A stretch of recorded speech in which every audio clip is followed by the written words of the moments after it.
The dining room resonated with the kind of laughter that envelopes the soul, momentarily erasing the world's troubles. It was an evening that bordered on perfection. A cozy dinner gathering with a handful of cherished friends, delectable cuisine, and stimulating conversation. My husband, Mark, was in his element, exuding his usual charm and wit. He possesses an innate talent for illuminating any space, and tonight was no exception.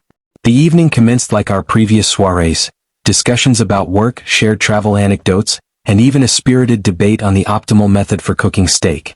Everything felt delightfully routine, comfortably familiar. However, as dessert was presented, Mark leaned in with a mischievous glint in his eye and proposed, "Let's play a game." Initially, I paid it little mind. Mark's affinity for games is well known, his way of infusing fun and energy into our gatherings. Our guests appeared equally intrigued, nodding in agreement as he outlined the rules. The premise seemed straightforward, yet there was an undercurrent in his tone, a subtle excitement I couldn't quite decipher.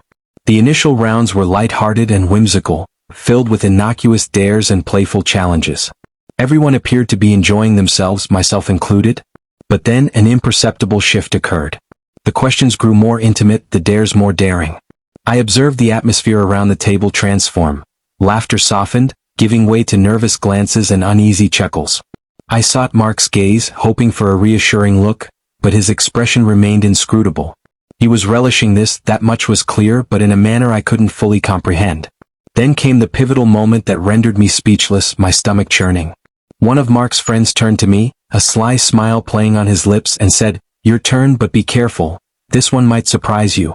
The room descended into silence, all eyes fixed upon me. My heart pounded as I realized this had transcended mere game playing. What unfolded next was beyond anything I could have anticipated. I felt the weight of their gazes, anticipation hanging thick in the air. My hands instinctively clutched the table's edge, seeking stability. "Okay," I responded cautiously, forcing a smile to conceal my unease. "What's the challenge?" Greg, one of Mark's closest friends, reclined in his chair, clearly savoring the suspense. "You have to answer honestly," he stated, his tone light yet carrying an undertone I couldn't ignore. "No skipping, no excuses." "Go on," I replied, striving to keep my voice steady. He exchanged a brief glance with Mark before posing the question, "What's the biggest secret you've kept from your husband?" The inquiry struck me like a bolt of lightning. My mind raced, not because I harbored a significant secret. I didn't, but due to the insinuation behind the question. Why this question, and why now, in front of everyone? It felt invasive, inappropriate even. Yet, refusing to answer would only amplify the awkwardness. I let out a nervous laugh, attempting to diffuse the tension. "Wow, going straight for the drama, huh?" I quipped, hoping to steer the conversation back to safer ground. But Greg remained steadfast, and the others mirrored his resolve. Even Mark stayed silent, his expression unreadable. "Well," I began slowly, choosing my words with care, "I don't really have secrets. Mark and I are quite open with each other." It was the truth, but Greg's piercing gaze made me question its sufficiency. The ensuing silence was palpable. I looked to Mark, hoping he would intervene, but he merely offered a faint smile, as if he were a spectator rather than a participant. Greg finally shrugged, feigning nonchalance. "Fair enough," he said, though his smirk suggested he wasn't entirely satisfied. "Your turn then." Eager to redirect the focus, I quickly posed a benign question to another guest, striving to restore the game's lightheartedness. However, the ambience had irrevocably shifted. Laughter was now strained, smiles tight. An unshakable feeling of unease settled over me, as if an undercurrent existed within this game to which I was not privy. Mark's uncharacteristic detachment only deepened my disquiet. What was he thinking? What did he know that I didn't? And why did it feel as though this was no longer just a game? As the game progressed, I transitioned from participant to observer. Each question or dare, though seemingly innocuous, bore a sharp edge, as if crafted to unearth secrets or provoke discomfort.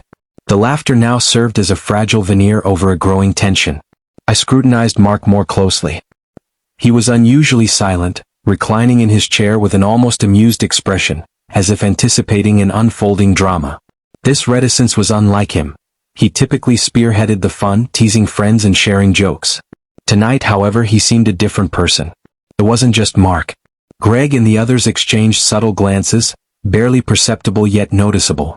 I wondered if I was imagining things, but an undeniable sense persisted that I was excluded from some. The air in the dining room grew heavy, a stark contrast to the earlier warmth. Greg turned his gaze toward me, his smirk unwavering. "So," he began, leaning forward with deliberate intent, "if you don't have any secrets, let's try a hypothetical. If Mark ever lied to you, about something big, something life-changing, how would you react?" The question landed like a thunderclap, reverberating through the room. My stomach twisted as I glanced at Mark. His face remained infuriatingly neutral, betraying nothing. I forced a smile, trying to diffuse the unease that now draped over me like a shroud. "That's an unusual question," I replied carefully, my voice tight. "Why would you ask that?" Greg shrugged, his smirk broadening into something more sinister. "Just curious. But answer honestly." It was clear this wasn't idle curiosity, it was a test. And the worst part? It felt like everyone at the table already knew the answer except me. My mind raced, grappling with the specificity of his words. Why this question and why now? My eyes flitted to the others, searching their faces for clues, but all I saw were forced smiles and averted gazes. "I guess I'd want to know the truth," I said at last, keeping my voice steadier than I felt. "Whatever it is, I'd rather know than be kept in the dark."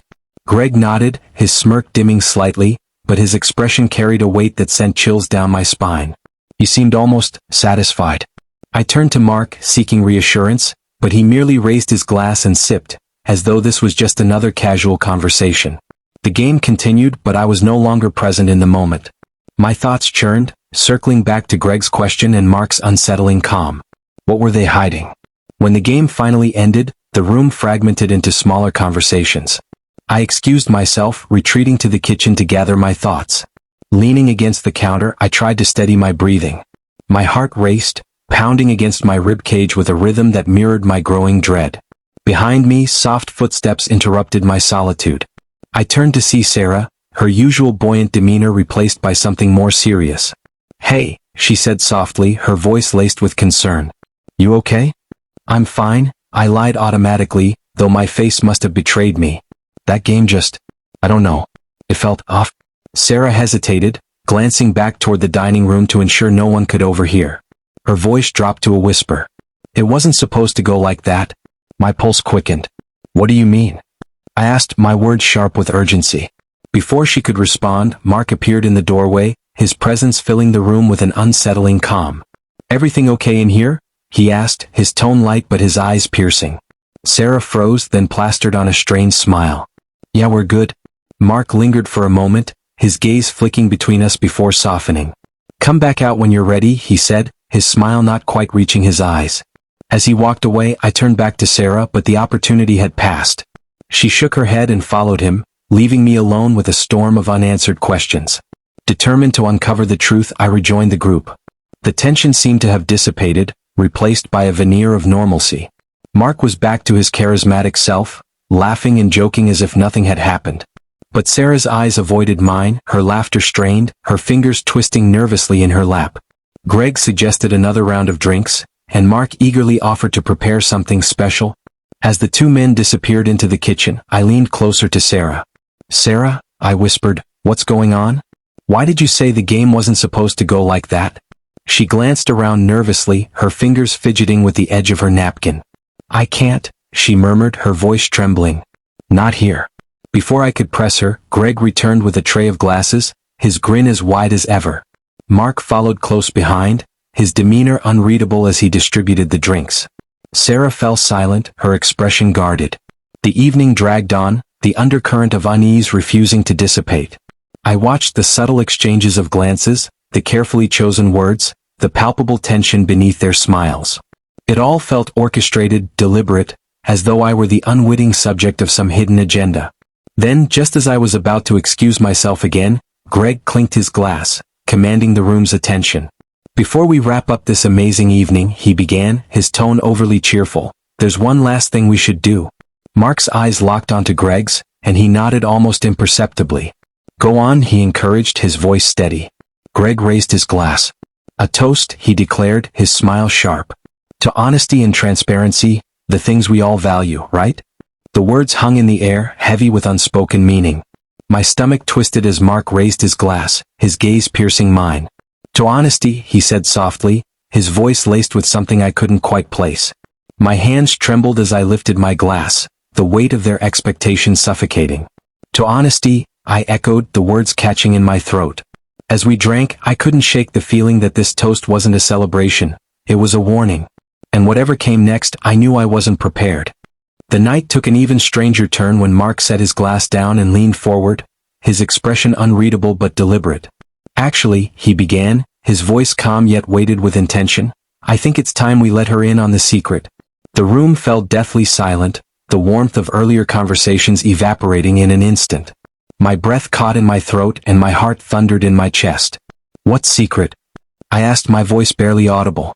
Mark's smile spread, but it wasn't the reassuring grin I was used to. This smile was colder, calculated. The truth, he said simply.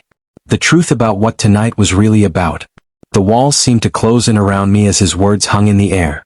I looked around the table, searching for answers in the faces of our friends. But all I found were guarded expressions, flickers of unease and anticipation. Mark, I said, my voice trembling. What's going on? What truth? He leaned back, exuding a disconcerting calm that only heightened my anxiety. This dinner, he began slowly as though carefully choosing his words, wasn't just about catching up with friends. It was about giving you a chance to see something for yourself. See what?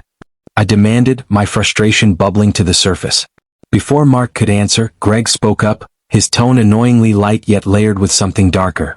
We just wanted to see how you'd handle a little pressure, that's all. Pressure? I repeated, disbelief lacing my voice. What does that even mean? Mark leaned forward again, his voice soft but firm. It's not just about you, he said, his tone almost too steady. It's about us, about whether we can trust each other completely. The word trust hit me like a punch.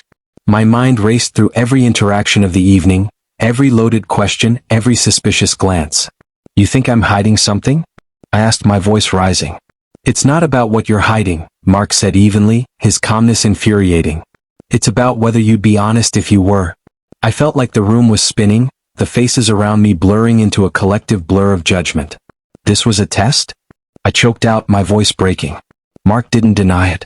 Instead he said, we all have things we're not proud of, things we're afraid to admit, even to the people closest to us. Tonight was about creating a space where the truth could come out. I stared at him, struggling to process his words. Then it hit me like a lightning bolt. This isn't about me, is it? I said, my voice steadier now, my suspicion sharpening. The flicker of surprise in Mark's eyes confirmed my suspicions. What are you hiding, Mark? I pressed, my tone demanding now. For the first time that evening, Mark looked uncomfortable. The room went silent, the tension thick enough to cut with a knife. Just as he opened his mouth to speak, Sarah stood abruptly, her chair scraping loudly against the floor. This has gone far enough, she said, her voice trembling. She turned to Mark, her face pale. Tell her or I will. The air crackled with anticipation as everyone's eyes turned to Mark. His jaw tightened, and after a tense moment he finally spoke. You're right, he admitted, his voice low. This isn't just about you. It's about me, and what I've been keeping from you. I braced myself for his confession, my heart pounding, but Greg interjected with a smirk that sent chills down my spine. Or maybe, he said, his tone dripping with amusement, it's about what we've all been keeping from you. My stomach dropped. This wasn't just Mark's secret. This was something bigger. I looked around the room, my gaze darting from face to face, trying to make sense of Greg's words. The weight of their collective silence was suffocating. Mark finally broke the spell. We've been working on something, he said, his eyes fixed on mine. A business idea, a huge opportunity. But it's risky, and I didn't want to involve you until I knew it was real. For a moment, I was stunned into silence. All of this, the strange behavior, the loaded questions, the cryptic glances, was about a business idea? That's what this was about? I asked, disbelief clear in my voice. Greg chuckled, leaning back in his chair. We weren't sure how you'd react. Mark thought you'd worry about the risks, and Sarah, well, she wanted to tell you from the start. Sarah nodded, her expression conflicted. I didn't think it was fair to keep you in the dark, she said quietly. But Mark insisted it was for the best. I turned back to Mark, my frustration giving way to something more complicated. I understood his intentions. He hadn't wanted to worry me, especially if the idea didn't pan out. But the secrecy, the games, the tension, it all felt so unnecessary. You could have just told me, I said, my voice softer now. I would have supported you, Mark. I always do. His face softened as he reached for my hand. I know, he said, his voice filled with regret. And I'm sorry. I let my fear of failure get in the way of being honest with you. The tension in the room began to lift, replaced by a tentative sense of relief. Greg raised his glass, grinning. To risks worth taking, he said, his voice light. We all joined the toast, though my mind was still reeling. As the laughter slowly returned, I couldn't help but reflect on the night's chaos. Trust isn't just about honesty. It's about believing in each other, even when the future feels uncertain. I smiled faintly, knowing that whatever challenges lay ahead, at least we'd face them together.